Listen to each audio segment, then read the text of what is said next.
The trap that I want to avoid is what I see happening with some of the digital artists I follow, where you can see the point at which AI became mass adopted because you see the personality in their work shift from something that was very much their look and their aesthetic and the reason you like them to now just it being like, oh, generic AI slop. I think that's what we're calling it these days. If there's no sense of you in the work, then why should I give a shit about it? Unlock your mind, find your flow. It's the creativity cheat code. So today on the podcast, I have Robert Hodgin, and he's an artist, a co-founder. He's head of R&D and an interactive director at Rare Volume. Like your work spans 2D data visualizations and immersive 3D simulations as well. People might not know about you is that you also studied sculpture. I'd describe you as a creative coder and a Houdini expert. But the reason that we're talking today is because I saw your talk at Off, and you were talking about a lot of things. But one of those topics was AI. Yeah. And like, I think it's a bit scary and a bit exciting. And you really had some interesting thoughts on that. And I thought it'd be great to speak to you today. So welcome, Robert. Thank you. It's great to be here. Cool. So I thought like where we might start is Mhm. that kind of transition that you studied sculpture, and then somehow along the way you discovered that you could use code as your creative medium. So Sure. tell us a bit about how that transition happened. When I went to art school, I had this feeling that I wanted to do artistic things, but at the time, feeling pretty isolated growing up in a reasonably small town in North Carolina. I wasn't exposed to a lot of different types of art. So I was doing a lot of painting in my free time when I wasn't working at coffee shops as a janitor, stuff like that. And so I thought to myself, I'm a decent painter. It turns out I wasn't. When I applied to Rhode Island School of Design and got accepted, I showed up and was surrounded by people that were so much better at painting than I was. I was just dabbling because it was like one step above sketching in a notebook is that I could sketch on a canvas and then apply color to it. But there were people there that just had vision, and I was very much about the sort of technical aspects of painting. And so I pretty quickly got disillusioned because I was just surrounded by people that were so much better than me. I thought maybe illustration could be something that I could try. So I considered switching to illustration. And then I just started seeing all the different art departments there were. I got interested in glass blowing for a while. I got interested in jewelry making. And then eventually I found my way into the industrial design department. And I was like, you mean I can design lamps for a living? I love lighting. I love sort of non-traditional forms of lighting. And so I thought industrial design will be my future, but it's like a really rigorous 5-year program. I wouldn't have been able to even focus on the things that I wanted to make until like my junior and senior year. And in the meantime, I'd have to like redesign the salt shaker. And I'm like, that's not really anything that I'm interested in. So sculpture seemed like a sort of a happy medium. I could do what I wanted.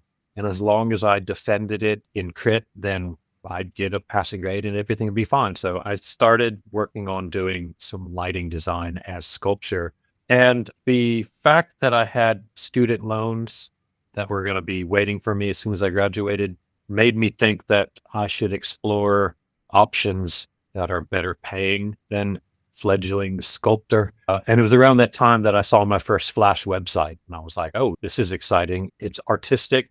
It doesn't involve code. Like I wouldn't have to be an HTML nerd. I could just mess around with Flash and make pretty animations and very easily post them online for everybody to see.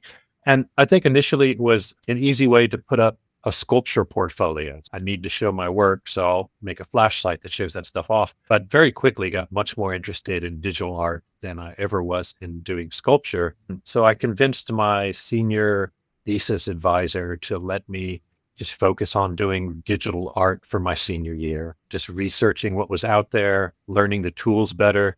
And luckily for me, his brother worked for Lightwave or one of the 3D software companies. So he understood that digital art was a worthwhile pursuit and didn't try to talk me out of it. So he allowed me to just skip sculpture related things and just focus on learning more about how to use Flash, how to use Photoshop. figuring out what to do from there. And so that's how I turned my back on sculpture for a while. I'm definitely still interested in 3D arts, IRL 3D art like sculpture, but it's a hard habit to have in an apartment in New York City where you don't have access to wood shops and metalworking studios and stuff like that. So it's been digital art ever since. That's cool. Like I can see, I can obviously we skipped many years in between, but I can see there's always been like a technical interest, but you've also always been multifaceted and interested in lots of broad different areas. Yeah, I don't know if it's a strength or a weakness. It's probably a bit of both, but I tend to find myself drawn to things that I'm not currently doing. And when I went to, so my last 2 years of high school were at a boarding school that was for students that showed aptitude in science and mathematics. It's called the North Carolina School of Science and Mathematics.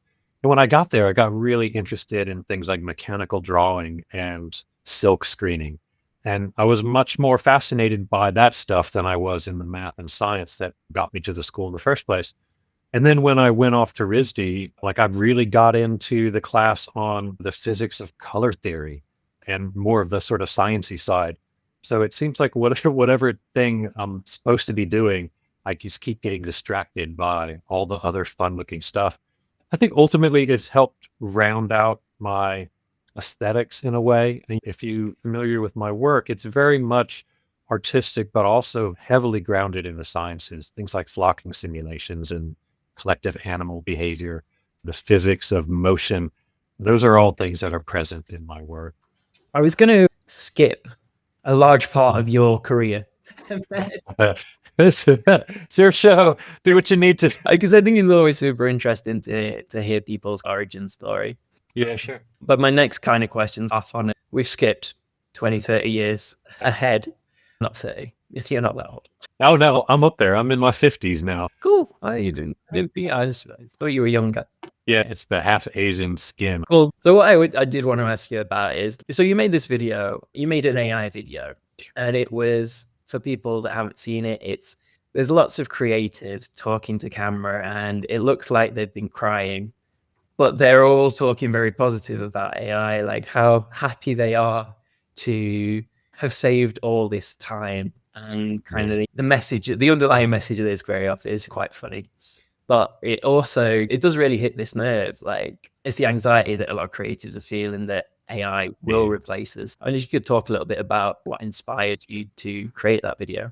Sure. Okay. So VO3 had just been released from Google Flow Labs, and I was seeing a lot of kind of scarily impressing short videos of people, realistic looking people talking, and the voice synced up. And the thing that had been somewhat missing from all the AI experiments I've seen is an integration of audio in a way that didn't have to be done as a post process.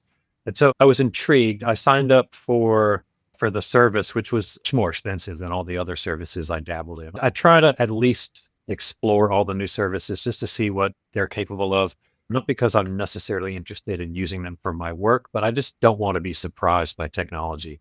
So I signed up for like a month of VO3, and it gives you a certain number of tokens. I started just coming up with random prompts, and I was impressed at how natural the speech was for these pieces. And it just got me thinking that this is another scary moment in a long line of scary AI related moments, because if you could just integrate really good audio with these AI videos without having to do any work, then the opportunities for spreading misinformation are huge, but also the opportunities for independent artists to come up with interesting shorts or whatever like that. There's always that aspect of it. But the thing that I was wrestling with at the time is this notion that services like VO3, when used artistically, allow the creator to not have to be all that creative anymore. So the thing that got me interested in making art was the process of making the art and realizing a vision. And if the process is removed or turned into just typing in a prompt, then how are artists going to come to terms with losing that part of their creative process? I started to think about this concept of a painter that never had to get paint on their hands again. That was the thing that made them sad, is I'm always having to wash paint off my hands at the end of the day. And so that was one of the first clips I made, is a woman who's standing in front of, I think, some robot arms that are painting on canvases. She's impeccably dressed and she's got paint nowhere on her. And she says something like, I haven't had to wash paint off my hands in years, or something to that effect. And I thought that as a concept was funny. I knew that it was a sad realization for this person. So I then tweaked the prompt to make it so that it looked like the person was choking back tears and they were trying to convince themselves of something that they knew just wasn't true. And it just led to creating a bunch of really short videos of artists not doing the art, but letting machines do it for them and trying to convince themselves that this is better. This is somehow better. I think the one that makes me giggle the most, that I'm not sure that other people, is the one where a woman is showing her phone to another woman and she says, I've never heard of any of these songs. I spent some time messing around with the Suno AI for creating songs, and I made a few songs that I thought were great. And I would put them on when I went out for runs and I would just listen to them. And as much as I appreciated these few songs, it made me feel a little sad, I don't know, empty, knowing that nobody else was going to find these songs interesting because there was no band, there was no backstory. If I'm using AI to create music for me to listen to, it's no longer something that I can easily share with other people. And when I would consider sharing these AI songs with people, I knew that they just wouldn't care because it's easily generated. There's no reason for them to appreciate it. It's music, sure, but it doesn't have any story to it other than some corporation is making money off of keeping artists from making money. And so that's what led me to create that video for VO3. It was me wrestling with whether or not, or how I felt about using AI for the arts in general, because some people are doing some really impressive things with it. I think most people are doing really generic things with it. It just so happens that these generic things look really slick and really polished. And something that I think we're all wrestling with right now is, how are we supposed to feel about this stuff? That's certainly true. Like you've picked up on like an interesting thing you said there. It's got no backstory, and this kind of leads into the next question that I was going to ask you about, is because it becomes more of the process, doesn't it? Art's about the process rather than the final output. And like, you're a Houdini artist. After you spoke Yeah. about how AI can create something in seconds that might have took you months to recreate in Houdini. So I was wondering, what do you think about AI now? Are there parts of your process that are like non-negotiably human? Are there any parts that you do use AI for or feel comfortable using AI for? When it comes to work that I want to share as being something that I made, like my portfolio or putting it up on social media, for the most part, I only show work that I created that had no AI influence at all, with the exception of that VO3 video and also another video I made recently of like Icelandic landscapes that morph into each other. The reason I posted that one is because I used it in my talk at off, and I'm going to use it again in another talk that I'm doing in October. So I try to not take credit for anything that I've created with AI because it doesn't feel like I made it. It feels like it was made automatically. And so there's no reason I should slap my name on it. Just because I had the thought to make it doesn't mean that it was my creation. There are some things I feel perfectly fine using AI for. Like recently, for a client job, I had to, like, they wanted to tweak a photograph so that the background tree, which had no leaves on it, they wanted it to be like more lush, like have more greenery on it, because the photo was taken through the winter, but they wanted to imply that it was taken during the spring or summer. And I've spent some time in Photoshop trying to do that manually. And I was like, let me just see what a nano banana can do, because I heard that AI service is really good for tweaking a specific part of an image without changing the whole thing. So I typed in the prompt, add green leaves to the dead tree in the middle of the photograph, and it did it without any fuss within 20 seconds. It kept everything in the foreground that was occluding the tree, but it just added leaves to the tree. And so it's things like that, which would have taken me hours to do. I'll happily pass that on to AI. Same with, I use it for code sometimes, but generally just for things that I know I've done in the past. And it's like a boring math problem, like calculating bounding boxes and blah, blah, blah. I could spend the 40 minutes it would take to write out that code and test it. I know how to do it. there's no mystery in solving that problem for me anymore. I just don't want to type it all out. So I'll use like Claude AI for coming up with code for things like that. In general, I don't want to use AI to get me to the results faster because I tend to get the most amount of satisfaction out of the problems out myself. And that's particularly true of all those naturally inspired simulations that I do. I'm sure there's it, maybe not yet, but certainly soon, AI will be able to do really beautiful simulations, murmurations of starlings. Last I checked, it still had a hard time making that look real. And so I enjoy doing that in Houdini. I enjoy figuring out the logic for it and picking the parameters and getting it just right. I think if I just used AI to solve that problem for me, then I would have missed out on all the joy that I experienced in figuring it out myself. And that's the reason that I do it is it's not something that I realized until fairly recently. It's never really about where you end up. It's always about what you're doing to get there.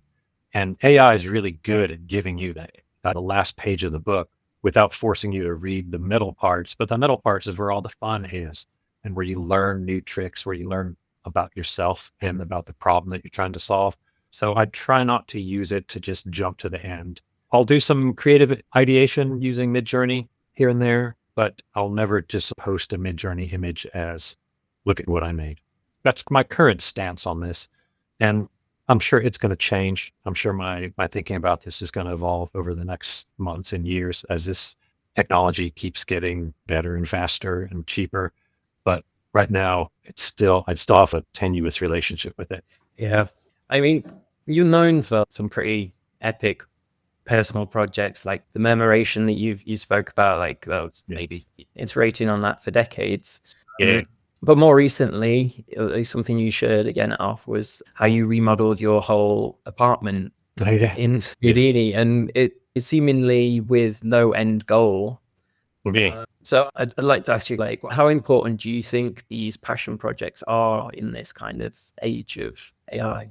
So that particular project started mostly before Midjourney was even a thing. I think I started that project in late 2020 as a way to deal with the fact that COVID was giving me a lot of free time because my company, who's the main way that my company makes money is to build out interactive experiences for public venues. And that first couple of years of COVID, those jobs disappeared because people were very hesitant to use touch screens and be in public spaces where there's going to be a bunch of people. So I had a lot more time on my hands and I didn't know what to do at that time. And I was feeling creatively stuck. And so I just picked just like a random idea that I had in my head that I wanted to build out. I just wanted to build out my living room in Houdini to scale and a spread to encompass a few extra rooms that were adjacent to it. And it became like a daily ritual, which I really appreciated in that goals were always really simple. Like I'm going to model the drink coaster today. That's all I'm going to do. I'm going to make the coaster. I'm going to take a photo of the pattern on it. I'm going to map it onto the coaster. I'm going to come up with a good material for it. And I'm going to put it in my virtual living room. And then I will have done one thing. And if I do something that small every day, then after a year, I'll have 365 little things. And over time, this living room will start to feel fleshed out and lived in. It was after several months of doing that I looked back and I was impressed with how much I'd learned in Houdini, how many things I created to put in my little virtual living room. And I started using it as a playground for doing just interesting simulations, rigid body, that dynamic stuff where all the furniture gets tossed around, exploring twisting the room in a way that would be difficult to do if you just used photogrammetry or something like that. But all the while I was wrestling with whether or not I should cheat and instead of modeling a chair, should I just find a model online and use that? I've talked myself out of doing that for most things, but like the squishy cushion on one of my side chairs, I just didn't want to learn ZBrush to figure out how to make that specific cushion. So I found a version of that chair on the Pottery Barn website or something like that. And so I used that, but I got a lot of pleasure out of just doing these tiny models of every small thing that I could see in my living room or in my office. I didn't know what I wanted do with the project. I just knew that it was going to be a fun thing to explore for a long period of time. So I'm probably about 3 years into it now. I've reached a point where I've plucked all the low hanging fruit. Now everything else that's left for me to do is really hard out how best to handle the fact that the television has 4 cords plugged into it, and each one of those cords plugs into other things like router and the Xbox and all that. And just, do I really want to get into the weeds with figuring out cabling system for every piece of electronic that is in my apartment? And my answer has so far been no. I don't really want to figure that out. But I think at some point I'll probably dive back into it and work on it, because the cables really add a level of realism that I think is missing. Things like curtains and blankets, I haven't really tackled yet. I think that's probably next on the list. And then I want to figure out a way to do all the books, magazines that we have lying around in a way that they can, when I'm flinging them around the room during these sort of poltergeist scenarios, the covers can open, and I want them to be accurately imaged and textured. I'm not sure of the best way to do that, because it just sounds really tedious to take a picture of every book's front, back, and spine and then map it. I don't know if I'm going to have the patience to do that. It's been a fun project because it kept me distracted, but also because it forced me to learn of the Houdini workflow that I just wasn't comfortable with. And that was the modeling workflow of rigid body simulations, vellum simulations. They're all things that I dabbled with, but this apartment project forced me to really deep dive and get a better sense of how that all works. I'm interested, how do you think about these passion projects? Because you mentioned some of the kind of benefits, like you're learning new things, and are you just finding things that you're interested in and exploring your curiosity, or are some of these works? And do you think of it as work, or do you think that some of the other projects you've done, like the Murmuration, is that part of work, or is that a passion project? And It's a passion project that I hope turns into paying work down the road. Maybe I'm in the fortunate position of being the head of R&D for my company, which affords me the time and freedom to explore things that maybe clients ultimately will find interesting. That's why I've been spending so much time learning about AI. I just want to make sure that we as a company know more about it than the people that we're talking to for jobs. So when they either bring it up or when they ask us for input, then we'll be in a position to be able to accurately respond to those questions. The Murmuration stuff, it started maybe 30 years ago because I got tired of timelining animations. I wanted stuff to move on its own without me having to tell it to where to go.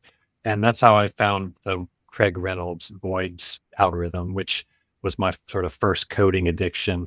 And the more I explored it, the more I found ways to fine tune it to match the aesthetic that I was going for, which was those murmurations of millions of birds. So I just kept refining that project. And I would love to see that project eventually used in an artistic installation setting. I can imagine it being projected on the round or whatever, or in a domed planetarium show, because it's come very far. And I still think it's probably amongst the best looking Murmuration sims that I've seen online, just because I've been tweaking it for at least a couple decades, just constantly looking at it and source material to figure out ways that I can push the realism. Hopefully it finds a home somewhere in an artistic capacity before AI is able to do it automatically in seconds. So I probably have maybe 6 months to a year before what I've worked on can be completely replaced by a prompt. Maybe I'll find a way to get that in a gallery somewhere. yeah, that would be hypnotic. Have you ever been to Las Vegas? They have Arte Museum, and they have 4 walls, a massive room with. Yeah, I've been to Las Vegas once, and it was 20 years ago, maybe. I would love to have work realized on the sphere. I think that would be incredible. But my limits, my vision for this project doesn't need to be that big. Any space within a nice sized video wall, I think, would be great for this particular piece. That would be cool. Yeah. So you've been doing that for 30 years. Yeah. Why do you keep going back to it? Is it like because other people wouldn't go that deep on it? Yeah. I think it's just because I find it hypnotic. It's one of those things that if and I haven't even had an opportunity to really see one in real life. I've seen plenty of video footage online of like the ones that are over Rome. I think there's a bunch that are in the sort of grasslands in the Netherlands. I'm always just struck by how it's like a real life lava lamp made up of a million individuals that are all thinking their own thoughts, but somehow form this really beautiful, undulating thing. And when I see things in nature that I find mesmerizing, my first instinct is to think about how I would go about attempting to simulate it with code or with Houdini or whatever tool. And that particular phenomenon has really stuck with me as something that never seemed to tire of. And it has a lot of side aesthetics that I can explore. It doesn't always have to look like birds. It can look like an intelligent cloud of black smoke or whatever. It just because its original thinking was each one of these particles is a bird and they're moving like birds would move. But the engine the algorithm I created allows me to skin it in ways that would be useful for things like motion graphics or just any type of art that involves objects that need to move in sync with each other. I don't imagine I'll get bored of that anytime soon, just because it is so fun to work on. And it's constantly surprising me. Just like there's so many little parameters to tweak. You tweak one too far and you'll get something that is completely surprising and unexpected. So that's always going to be an exciting thing for me to dive back into. I wonder if we assume that AI and technology is just going to keep progressing. And I wonder if it will get to that level of kind of physical simulation with the technology we have, because they're like diffusion models, like they're just predicting pixels. Can they really capture physics? They are getting a lot better at it. So maybe they will. It's the stuff that I've been really interested in lately is taking two mid-journey images that have nothing to do with each other, just completely different composition, subject matter, and then using Kling.ai to provide those two images of a start frame and an end frame, just to see what Kling decides happens in the middle. It is surprisingly satisfying to watch it turn like a really graphic studio shot of just like a 3D letter and have it turn into a bedroom that's been flooded and covered with mold or whatever. It just finds these connections and morphs between these two images in a way that is not only surprising, but also like you just look at how it handles things like water and like that the water it's got ripples in it that pay attention to objects that are submerged in the water. So I don't know. I don't want to say that it looks like it has an understanding of physics, but the end result makes me feel like it's learned enough from the source material to have an innate sense of what looks physically plausible. So I think if you trained it on enough videos of murmurations of birds, then at some point you'll just be able to say, hey, computer, show me a 90-minute looping video of just flying over whatever, and it'll be able to give it to you, and it'll look from the real. I can only assume that's where it's headed just because of how much improvement there's been in the fidelity of the outputs, even in just the last year. Yeah, you touched on kind of one of my favorite things to do with AI there. And like I always called it chaos prompting. And it was taking two completely random images. And then like at the time I was using Midjourney just to blend them together. And you get completely unexpected results. That was fun. You just took it to the next level, but now you're doing it with kind of video. Yeah, and it's just really shocking. Even like 3 months ago when Kling was on version 1.6, if you gave it two completely different images, a lot of the times what you would get is like a little bit of camera movement on the first one and then a quick cut to the second image. And you're like, that didn't work. Now it doesn't matter what you throw at it. It finds an interesting way to get you from image A to image B over 10 seconds with audio. The audio is not great, but it's certainly a lot better than it was 3 months ago. And it's surprising that I don't want to misspeak and anthropomorphize. Is that the right word? I don't want to assign human characteristics to this AI because I know under the hood how it works, but it does sometimes feel like it has an understanding of what needs to move in these images in order for there to be a seamless transition between image A and image B. And I'm just generally shocked at how compelling some of those results end up. Yeah. Scary.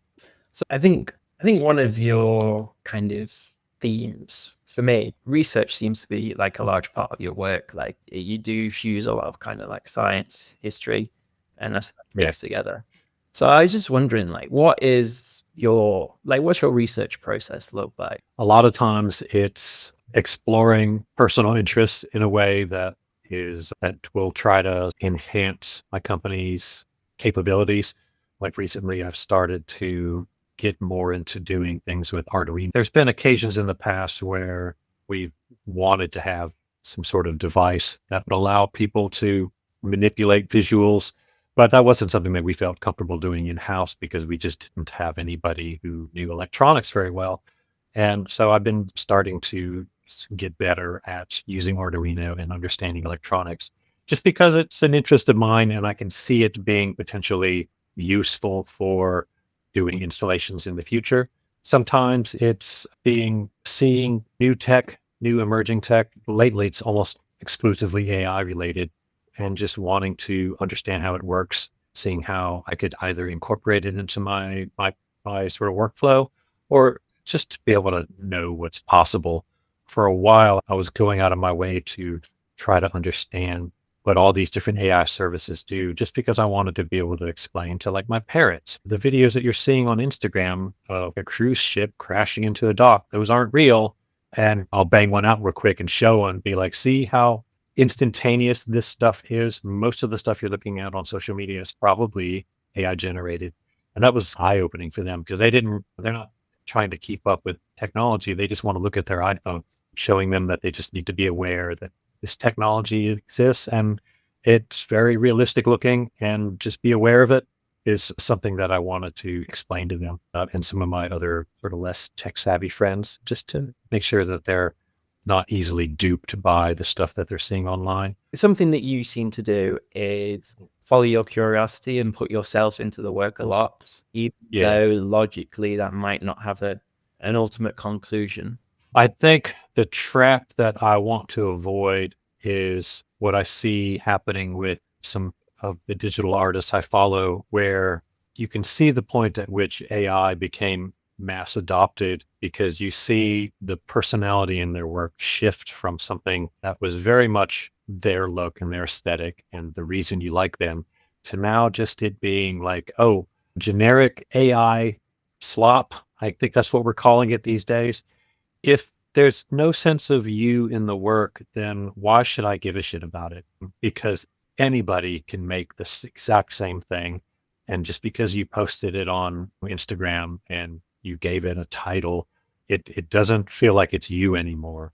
And I always find it a shame when I see artists who I really used to like, and I thought their work had a point of view. Artists who I really, and it was very much about who they are as a person with what everybody else is doing with AI because it's really easy. And I think it can be really hypnotic. And I think it's incredibly productive. You can start banging out pieces. And so I want to avoid that for myself as much as possible. I try to keep things into research bucket where I just want to learn about it.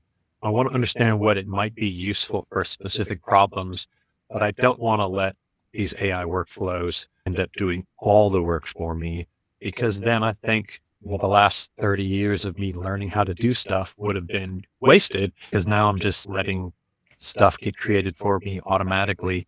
And I find it to be a lot less personally satisfying to let all my problems get solved by a computer, especially if they're creative problems. I think as creatives, like obviously we do our best work when we're in a good mood and we're happy. Yeah. And also the second part of that is like when we're in zone, like in flow state or creative zone, and like when we silence that inner critic. A couple of things you said make me think that you're a person that kind of like does get into the zone a lot. Is that something that you actively chase or try and? Probably not actively. It's something that I always hope for. I feel like it's maybe happening less often now because I don't know, like just regret saying this out loud, but because I know the tools better, there's less opportunity for me to be surprised by my own mistakes because I guess I'm just making fewer mistakes. And when I was doing a lot more C plus GLSL coding, or I had no idea what I was doing, I found that I was hitting those sort of flow states more regularly. But I was single. I was staying up till 4 in the morning and generally ignoring my health and just banging away on the computer all day. That's not what brings me as much joy anymore. I'd like to be away from the computer as much as I am on it. I think maybe there's less opportunities for me to end up in those states. But I think when I do find myself in a position where I'm enthralled by the results of my creative process, I get more out of it than I might have 15 years ago. I tend to try and realize a vision as thoroughly as I can before showing it. Whereas before, I would just like post things nonstop. Look at this new thing I did last night. And then the next day, look at this new thing I did. Now I try to see an idea through to where I feel like it's finished. And then I'll present it as like a final piece instead of just showing experiments all the time. And I think that was evident in the meandering river prints that I created, which were like 2 years in the making. And for the longest time, I didn't even know what I wanted to do with the project. I just knew that it had legs. And so it was like a fractured flow state, where it's like every time I got back to the project, I was like, yeah, this is going to be great. And then I'd hit a dead end and I'd just put it aside. I wouldn't just post it and be done with it. I would just put it aside, knowing that at some point I'm going to miss it and I'm going to go back to it. And then I'm going to feel inspired by it again. And eventually I'll get to a point where it makes sense to release it as a finished piece. That's closer to how I would go. That's that sort of flow state concept. I feel like it's a deeper and a more meaningful state. Yeah, it's interesting because you touched on something like to enter into flow state, like the challenge skill balance needs to be right. So like, when Yeah. you're doing something within your comfort zone, it's less likely that you'll get into a flow state. It has to be that kind of, probably why you're always interested in kind of something new and Yeah. something different. It's interesting hearing you say back my words to me. I wonder, am I misspeaking? Because when I think about flow state when it comes to things like sports, like table tennis or something like that, I feel like the flow state happens because you've gotten so good at it that it becomes like you don't have to think about what you're doing anymore. It just happens. And it also sounds like I'm saying the opposite is true for creativity. Like the better you get at a tool, the less likely you are to feel flowy with it. So maybe I don't actually believe that.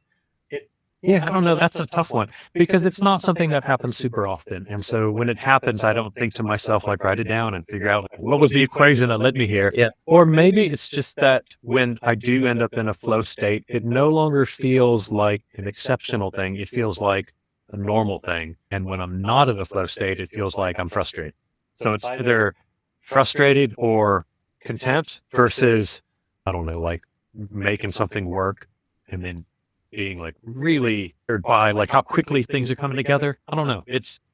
I need to think more about it. That's a challenging question. Yeah, there's definitely two conflicting ideas here, but there are stages of flow, and to get into flow, you have to be in struggle. Like part of it is the struggle, the challenge to end. Yeah, But yeah. then you made a like very good point about like when you're really good at a skill and you do get into the flow, that's like the mastery element. The reason I was asking about this is this theme of AI, and it does like that immediate output. Then it takes away the process and the enjoyment that artists experience.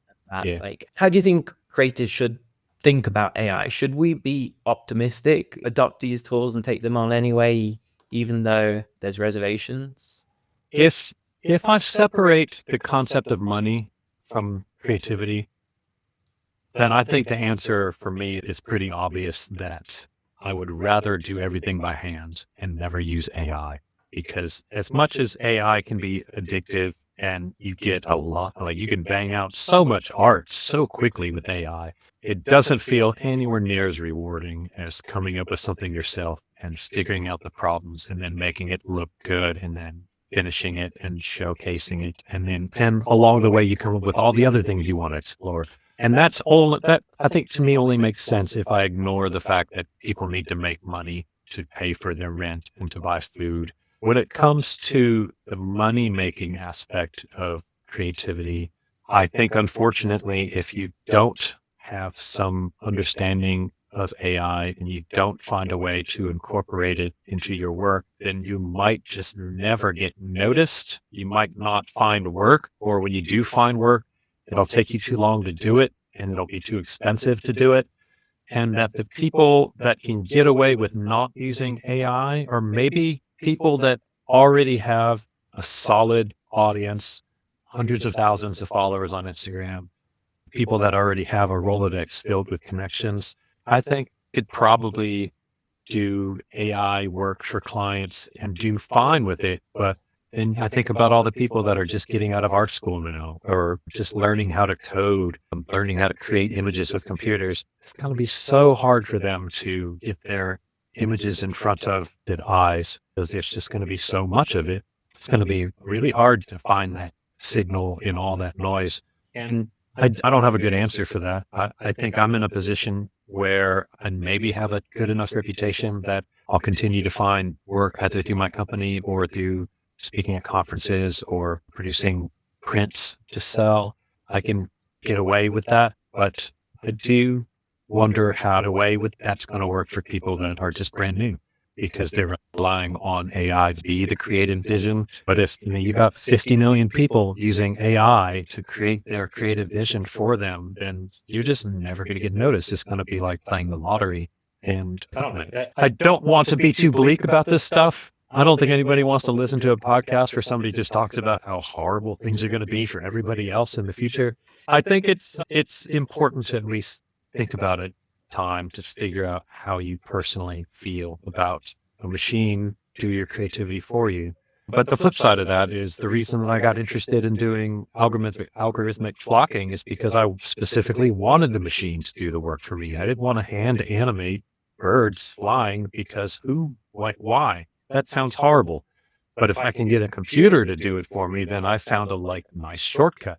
So there's a little bit of that involved where I'm like, am I being, what's the word I'm looking for, hypocritical because I'm saying like one type of labor offloading to computers is better than another?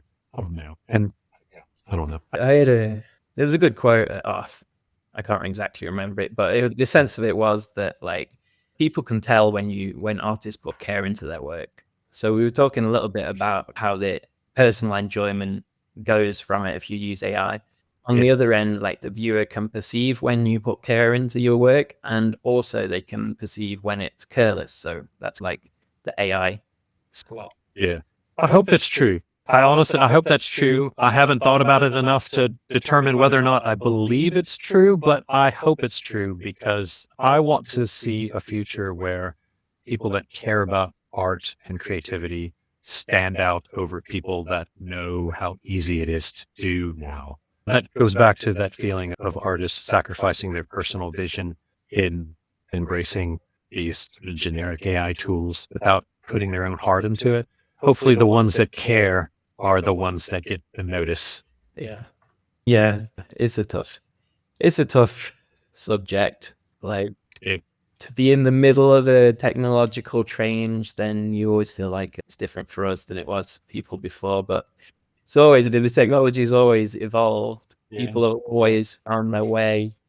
This feels very different because it's disrupting so many things at once. Like when the camera was invented, sure, I'm sure painters were like, what the hell? Who's ever going to buy a painting again?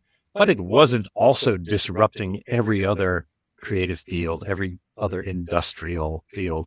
That feels different because it seems are dead set on making sure that it's shoved into every aspect of our lives, whether or not we want it. And so, yeah, I think it feels maybe a little disingenuous for those who are pro AI to talk about how like painters still paint and the people still commission painters to paint things, and they commission well-known painters to paint things, but they're not commissioning an art student that's fresh out of his RISD education with his painting degree. That person's not getting jobs.